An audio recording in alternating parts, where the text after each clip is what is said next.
want to give a special thanks to Creative Mornings for having me here. Wow, this is a lot of people.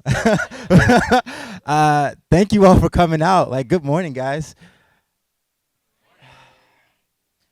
So, I bet you're wondering, who the hell am I? Yeah, I am that guy right there, not the cow behind him. And I think a little bit about me. Ben mentioned that I am a producer at McGarrett Jesse. I have the privilege of working in a creative industry by day, in a place that facilitates me and my creative growth. I could tell you all about them, but there's a video because we haven't had enough videos today. This is McGarrett Jesse. And so is this, and that, and those. In fact, there are a lot of things that make us who we are.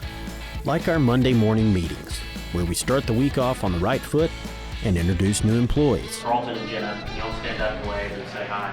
And speaking of new hires, we realize that as we've gotten bigger and busier, it takes new people a while to get to know our agency's culture. And culture is a pretty darn important thing. So we had an idea. What if in your first week at work, you went on a tour and collected a deck of cards that covered everything from dogs to beer, aircraft, clients, art, and dishwashers, to parties, proofing, biking, banking, meetings, and meat? Yeah, that should work. Along the way, you'd learn stuff like, what's Beer 30 all about? Why we like waffles so much? How we celebrate our birthday every summer. You'll also see some of the cool things we've made. You'd see that we're a little bit weird.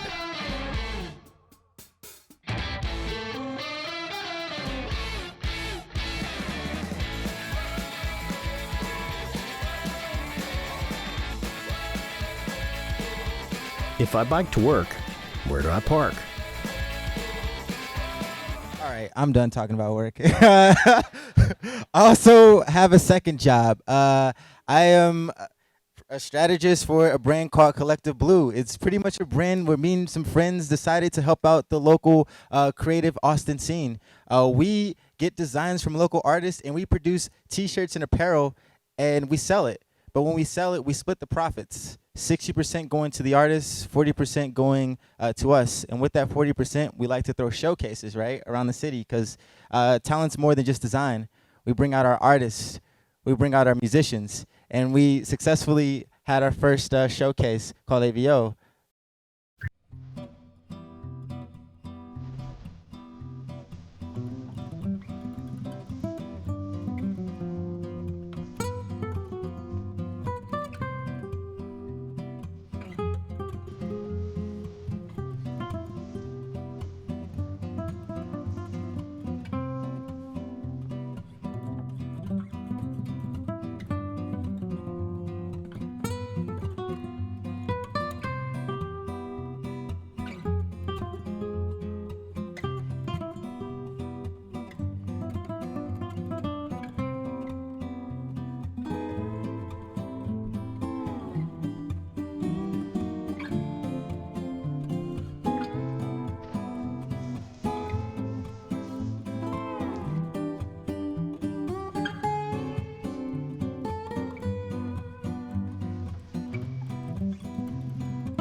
If you're interested in apparel or anything, there's two lovely ladies in blue hats. They're hard to miss. Ask them questions, ask them about a t-shirt, ask them how to get involved.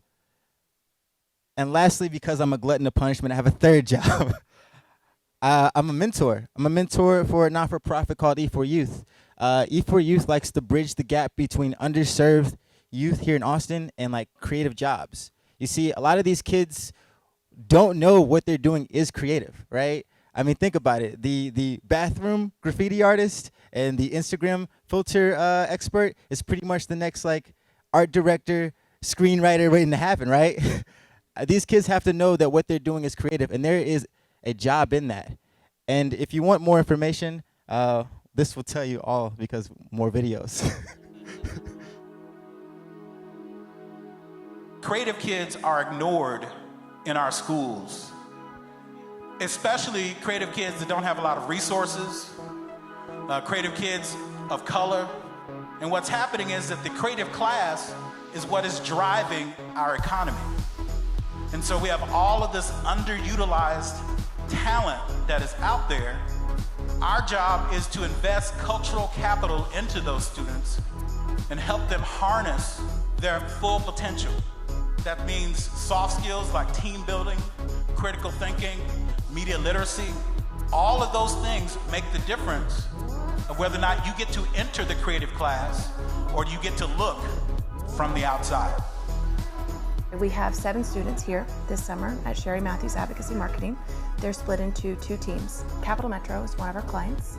Each team is required to recruit 10 stories, 10 writers, but we want to make sure that their work is reputable and that it can stand up and look great as a part of the Austin Collective as a whole. For them, professionally, they're required to stick with it. They're required to give me email updates. They're required to send me the work. They're required to ultimately do the job. They're going to learn from your patients, and if you can give that to them, then you're going to get something back. And to have the opportunity to work so closely with so many youth is really a lot of fun. You were scared of losing sight of your dreams and your talents. If you believe in yourself, put time and effort into what you do with no expectations, they'll see who you are. He said, not only do I want to excel as an artist, but as a human being. We can't add much more to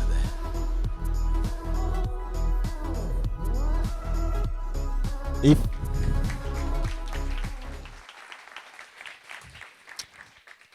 I want to say that the founder, Carl Settles, is in the building right now, and if you want to get involved, if you want to be a part of this, I will find him and I will bring him to you. There's other ways to get involved. We always take donations. Right now, we're trying to raise $2,000. You can do that by texting E4Youth, one word, to 313131. I'm also a stand-up comedian, and we're not going to do any videos of that because that's just ridiculous, right? I'm a stand-up comedian because that's a passion, and I have to practice my creativity in a personal form. You see, comedy plays a very special role in my heart, right? Comedy makes me discover my feelings about things that have happened in my past. It makes me uncover the best moments and the worst moments. And in those moments, I've uncovered despair, irony, empathy, but more importantly, truth. Sometimes the unpopular truth. So I want to do something a bit different. I want to tell you guys some jokes, right? But I'm also going to break down the moments that inspired those jokes. And I'm also going to tell you the lessons that I learned from those jokes. So I'm going to step over there. I'm going to put my mic on the stand. I'm going to act like I'm going over, doing some jokes. And you guys are going to go crazy. And we're going to get this thing started.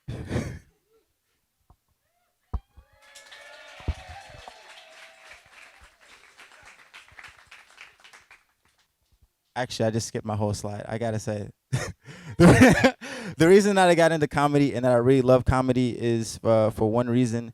It's the ability to make people laugh. And I don't think people understand like how important that is.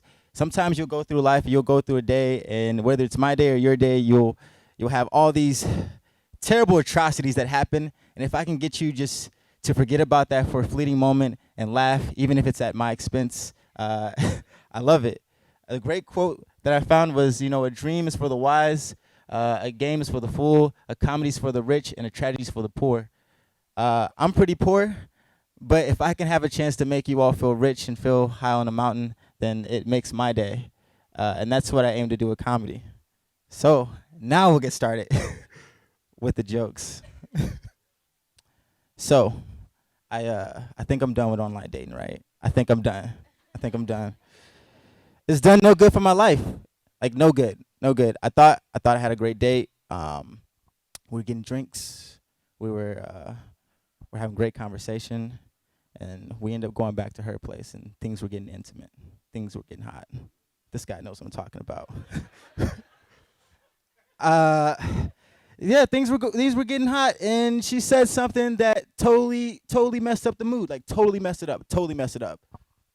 She said, and I quote, "Oh my God, I've never been with a black guy before.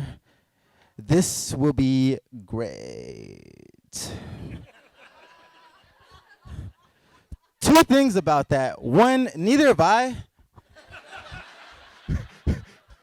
And two, what kind of pressure is that? Like, what kind of pressure is that? Like, I thought this was supposed to be a casual exchange between strangers, and right now, I'm having sex for the reputation of my people.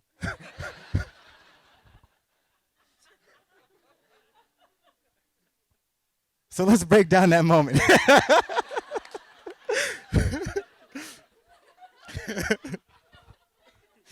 Let's have some fun. No, this moment is actually a culmination of a lot of things. As a person of color, I've had to maneuver in a lot of spaces where I might be the only person of color, right?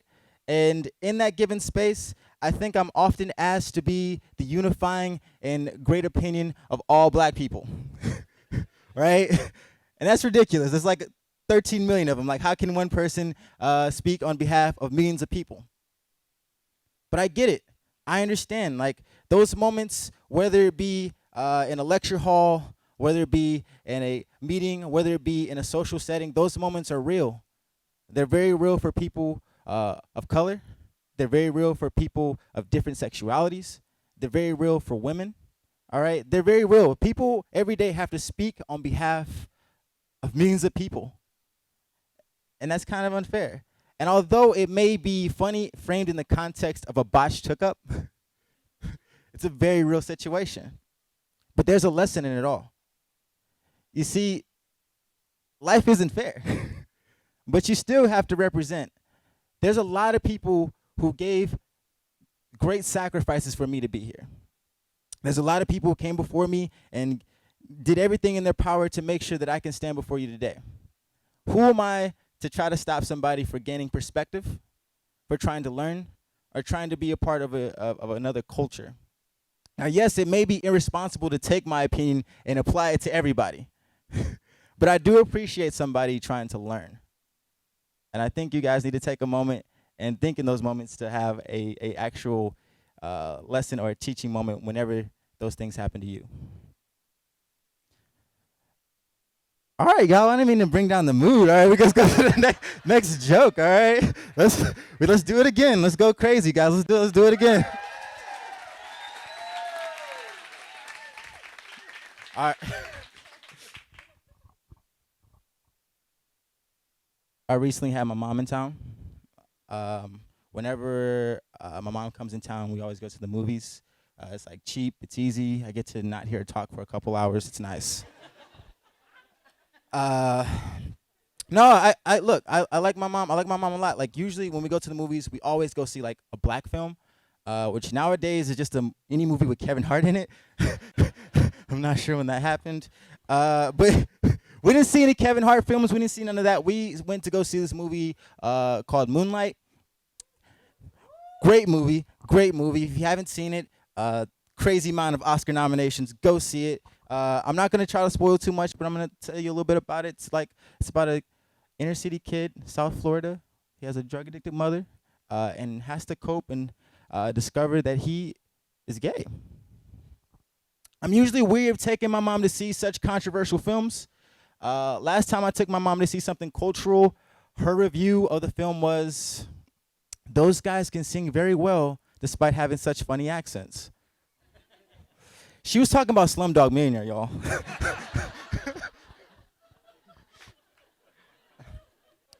But no, we went to the movie and it was great. It was wonderful. It was wonderful. Like, we were driving back. We were talking about poverty. We were talking about education. We were talking about sexuality. We were talking about it all. It was going good, like too good. You know, like at one point I really thought like, yo, does my mom think I'm gay right now? You know, for all she knew, her son wanted to take her to this movie that she never heard of, about a young man going through his sexuality to show that he is indeed about that life. Right? Like, I haven't seen my mom in a while. It's not like I'm bringing girls home to her. My jeans are awfully tight these days. You know, you just never know. I'm not gay, but I will say this. If I were gay, I'd bring home a guy named Jif, since that's a brand that moms trust.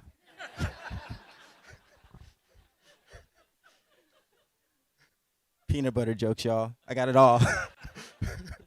All right, let's talk about this moment. Yeah, I grew up a single parent child in St. Louis, Missouri. That's my mother right there. She had me when she was pretty young. I gotta say that there is no person that's taught me how to be a person better than my mom. I mean, my mom was brash, around the way, rough, loud, crazy growing up, and I got to see all facets of her life. I got to see her become just a woman working 3 jobs to her getting her first degree when I was like 11. And I can't wait for that moment next year when I get to see her walk across the stage and get her doctorate. Right? My mom showed me something very special. She showed me that you're going to grow. You're never going to stop growing, and things are going to change. You see, it's because of my mom that I got to realize that we all go through changes. We all have to grow. And in those moments of hardship, it becomes a true test of character. Of what are you going to do?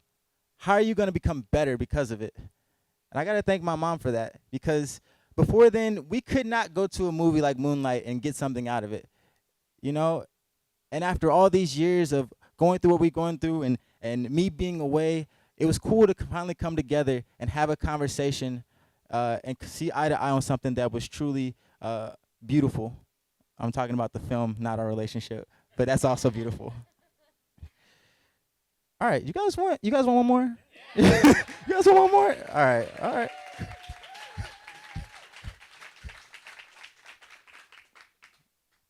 All right, we got to do the mic thing again because that's just habit.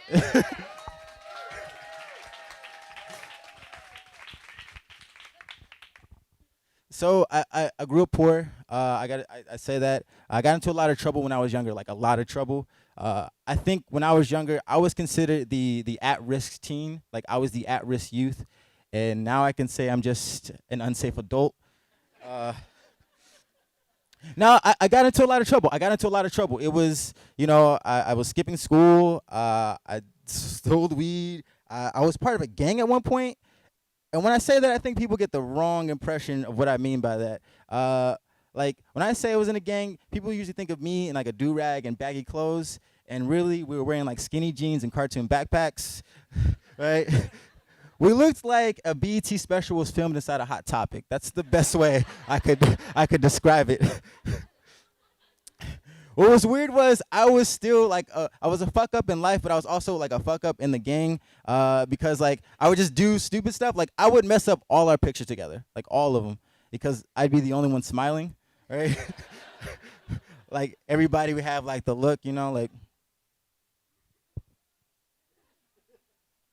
And I'd be grinning harder than the Kool-Aid man just in the corner. What was weird was like it was funny. The whole thing was kind of funny. Like all my friends, they grew up on streets that actually sounded tough, right? Like I had friends and neighbors. They were like on 82nd Street, and they used to call it 8 Deuce. It's too tough, right? Right. I had friends who grew up in Elmwood, right, and they called it the Elmwood area, and their tagline was "Fuck with us, we'll bury you." It's tough, right? I grew up on Appleseed Lane. Our tagline was "We're glad that spring came." It was just a weird situation altogether. It was just very weird because like, look, my friends, they were aggressive, they were blunt, they smoked blunts, and me, I was just black and mild. All right, let's break down those moments.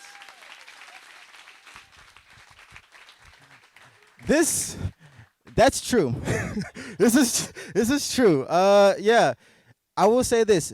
Growing up, I was definitely in some shenanigans, to say the least. But I will say this. I always had this weird internal conflict growing up, right?